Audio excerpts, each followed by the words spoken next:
लोग क्या कह रहे हैं यूसीसी पर, जब एक देश एक विधान एक कानून की बात हो रही है, तो क्या कह रहे हैं, सुनिए जरा।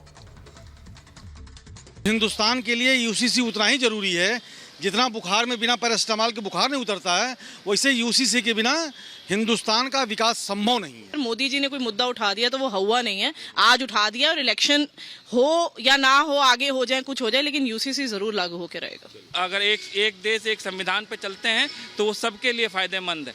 ये कहाँ का देश का कानून होता है कि एक देश में 10 कानून चलें, तो एक कानून सबके लिए लागू होना चाहिए। यूसीसी का मतलब तो कुछ ऐसा है नहीं कि किसी को बाहर निकाल देंगे, बल्कि समान संहिता लागू होगा।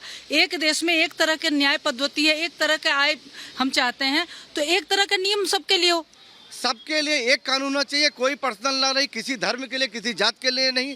और जब तक क्या कहते हैं पर्सनल लॉ खत्म नहीं होगा, जब तक यूसीसी नहीं आएगा, तब तक बढ़ती हुई जनसंख्या पे काबू नहीं किया जा सकता। अब देश का विकास क्या नदी नाले पहाड़ और जमीनों से होगा क्या? देश का विकास का मतलब है कि इस देश में अंतिम पंक्ति में जो व्यक्ति बैठा है हम उसका भी ध्यान रखें।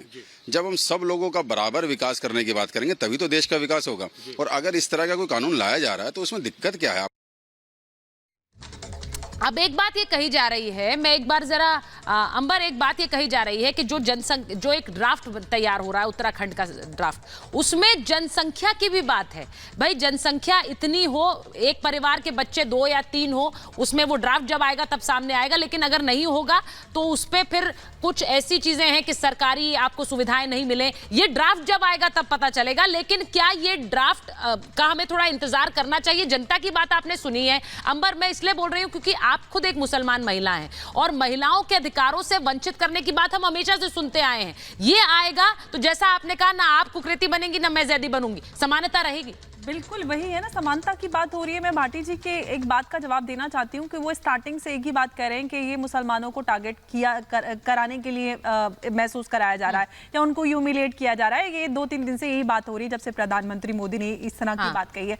जब चुनाव के समय में मुस्लिम वोट बैंक की बात होती है इस लोकतंत्र में एक सेक्युलरिज्म के नाम पर, तब तो कोई ये नहीं कहता कि आप लोकतंत्र की मूल भावना के अगेंस्ट हैं। समान अधिकार जहां पर है संविधान के अंतर्गत, अगर आज वाकई में समानता की बात हो रही है तो आप कह रहे हैं कि ये तो मुसलमानों को ह्यूमिलेट कराया जा रहा है। किस तरह से ह्यूमिलेट, किस तरह से टारगेट है? अगर सबको समान अधिकार मिल रहे हैं तो कौन ह्यूमिलेट होता है? ये तो मैंने पहली बार सुना है कि अगर आप समान हो जाएंगे तो आपकी बेइज्जती हो जाएगी। समानता का अधिकार तो सब में कॉन्फिडेंस देता है और भारत की महिलाओं को कॉन्फिडेंस देगा। आप सामाजिक न्याय की बात कर रहे हैं लेकिन आप महिलाओं को बराबरी के अधिकार का विरोध कर रहे हैं, तो ये किस तरह का सेक्युलरिज्म है? मेरी समझ से बाहर है। अगर मुस्लिम समाज आपकी वोट बैंक से निकलकर अगर सशक्त बन जाता है तो आपको क्या दिक्कत है? आप चाहते हैं कि सिर्फ तुष्टिकरण की राजनीति करें, मुसलमानों का सशक्तिकरण ना हो। भारत को अर्थव्यवस्था आप एक बड़ी आर्थिक ताकत बनता हुआ देख रहे हैं, लेकिन उसमें मुस्लिम समाज जो है वो आपकी वोट बैंक बना रहे हैं। ये बहुत अच्छा लॉजिक है। भाई बताइए अतिकुर रहमान साहब, मैं आ रही हूं एक बार। आदिल साहब, मुसलमान वोट बैंक बना रहे, उसका उत्थान ना हो, ना ही उसके लिए कुछ अच्छा हो, बस वो वोट बैंक बना रहे, यही इच्छा है, ये कह रही है अंबर।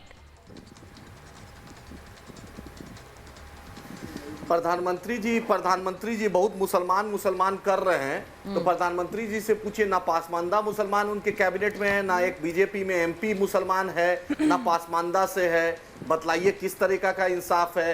मौलाना आजाद का फेलोशिप बंद हो गया, उर्दू तिब्बती जानकारी लेकर बंद हो गया, माइनॉरिटी बजट 40% करने नहीं आते।